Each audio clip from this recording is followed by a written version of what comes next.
what's that version of Kuminga do for y'all?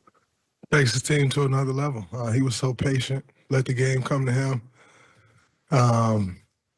He got going a little bit getting downhill as soon as he got in there, but I thought the biggest play he made was when he got it in the middle of the paint and kicked it out to Moses. That just shows growth. He can take that shot. He can make that shot. And he does often. But to go in there, not take that shot and have the shot, but kick it out for an even better shot and get someone else going, that's what stars do. So it's just good to see that next level of growth from him. And, we need him to continue playing the way he played tonight. Every night's not going to look the same for him. That's just the way this league works when an offense isn't built around you. But if he plays we always need him getting downhill, and him playing with the patience that he played with tonight was huge. On the other side, Dre, what do you think about the way he took on the challenge of guarding Luka? Luka, LeBron, everybody he got on. Austin Reeves at times. He was asking for those matchups. It says a lot. We challenged him in private. We challenged him publicly to step up on the defensive end, and he did that. He was great offensively, but he was even better defensively. Hey, Draymond, your big play on Luka late in the game, what was key in pulling off the steals? Well, Jimmy did a great job of staying in front of him, forcing him into a tough situation, and he drove him right down to me. Only pass he really got is to my guy in the dunker, and that guy got to either shoot a floater or got to go through my chest to get the layup. So I felt comfortable enough to go for it. He put the ball out there, and at worst, I'm going to foul him, but he ain't getting the and one, and it's 2 free throws. So just taking advantage of an opportunity to make a play. Did you have any idea that it looked like Jimmy was playing hurt with something wrong with his left forearm? Yeah, I think it happened when he fell with Rui on that play. But Jimmy's tough as hell.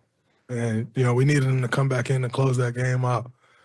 He came back, and he was exactly who he's been and who we needed him to be. I like Steph Curry. We hear you guys shoot these half-court shots and all this fun in practice. But when you get in a game like tonight where you're just, in a zone, just speak to, how that's able to help this team out, especially you being such a young player. And they know they can go to a young guy. Draymond was giving you your props when he was in here. And you don't have to lean on the veterans. You're a young guy that can step in and produce for the team, too. Yeah, I think the first part, me and Steph, shooting competitions, half-court competitions all the time. We're actually tied 24-24 right now, the half-court competition. So just a few shoot-arounds left. But I think we just try to make fun of it and understand that, Steph's the best shooter. That's, ever stepped foot on the earth. And so to pick his brain, not only shooting, but just that flow state that he gets into, when he's shooting the lights out, kind of how we saw in Memphis. Just trying to, pick his brain on that and then just get in that kind of rhythm yourself. Obviously, I've had 2 good shooting games on this trip.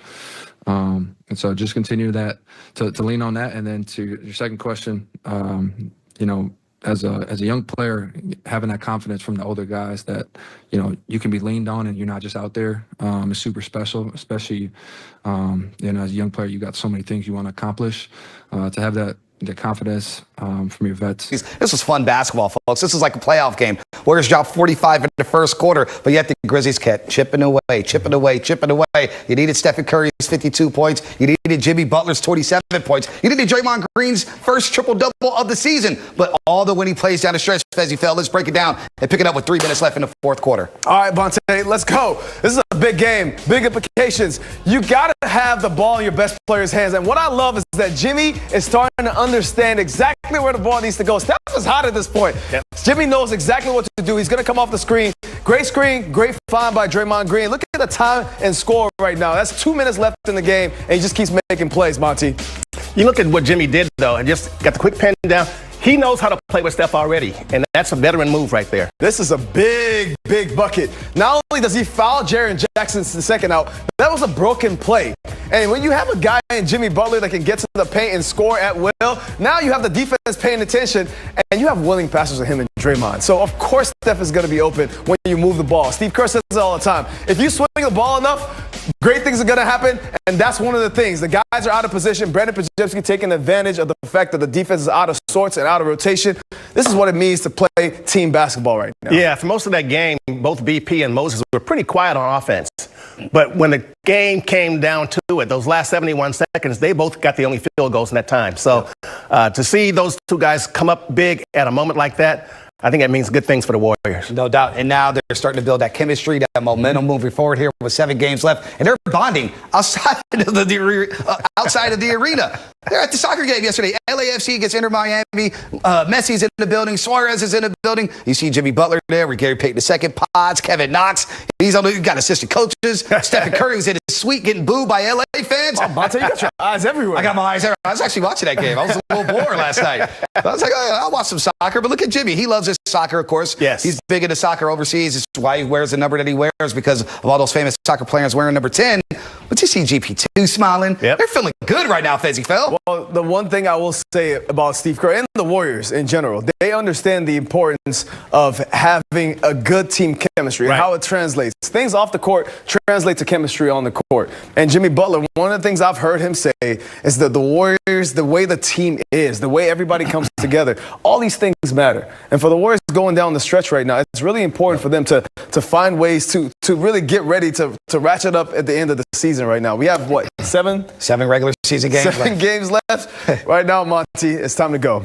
All that chemistry stuff is fine to talk about, but when you're winning, that's when it really shines. And you know, guys would come to play for the Warriors over the years, and they're surprised at how things are done there. I mean, it's veteran guys coming in, they're playing music during practice. You know, they're doing because Steve wants it that way, because Steph wants it that way. Steph and Steve are all about joy. They're on the same page there, and you're seeing it right now. Winning helps that go. 19-4. Yep, no doubt. 19-4 when Jimmy Butler plays. So the chemistry on the court, off the court leads us to the odds presented by Great Resort and Casino.